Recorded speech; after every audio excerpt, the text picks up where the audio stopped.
2వ అధ్యాయము 9 నుంచి 11 వరకు. ఎవరు మాట్లాడుతున్నారంటే రాహాబు వచ్చిన 2 మనుషులతో మాట్లాడుతూ ఉన్నది. ఏమని అంటే, యెహోవా అనగా మీ దేవుడు ఈ దేశంలో మీకు ఇచ్చి ఉన్నాడనియు, మీ వలన నాకు భయము పుట్టిననియు, మీ భయము వలన ఈ దేశ నివాసులందరికీ ధైర్యము చెడిననియు నేను ఎరుగుదును. అంటే భయము కలుగుతుంది ఆమెకు.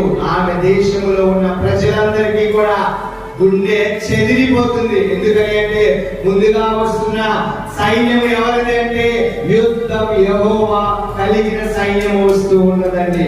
హల్లెలూయా. ఆ సైన్యము ఆ దేవుని బిడ్డలు నడుచుకుని వస్తుంటే, ఆ యోద్ధాలు నది ఒడ్డున ఆగిన బిడ్డలు వస్తున్నారని తెలిస్తే వీరందరికీ కూడా గుండెలు అర్థమైపోతూ ఉన్నది.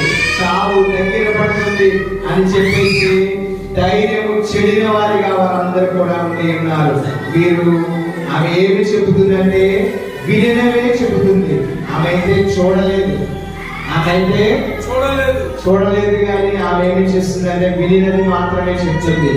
మీరు ఐగుప్తు దేశంలో నుండి వచ్చినప్పుడు మీ ఎదుట యెహోవా ఎర్ర సముద్రము నీరును ఎలాగున ఆరిపో చేసెనో, యోర్దాను తీరమున అమోరీయుల 2 రాజులైన సీహోనుకును ఓగురుకును మీరేమి చేసిద్రో, అనగా మీరు వారిని ఎలాగున నిర్మూలన చేసిద్రో ఆ సంగతి మేము వింటిమి. ఆమె విన్నది అంటే చూసిందా? దేవుడు ఏమి చెప్పినాడు? చూడగా నమ్మిన వారి విశ్వాసమే గొప్పది. చూసి నమ్మేసి మనం కొన్నిసార్లు ఏం చేస్తూ ఉంటామంటే పడిపోయిన స్థితిలో ఉంటాము. చాలా మంది అన్యులు కూడా జస్ట్ యేసయ్య చేస్తాడు అంటే నమ్మి అనేక మంది మారిన వారు ఉన్నారండి. ఒక్క మాటతో మారిన వారు కొన్ని కోట్ల మంది ఉన్నారు. హల్లెలూయా. చూడాలా, యేసు నామము తెలియదు, వాక్యము తెలియదు, ఏమీ తెలియదు.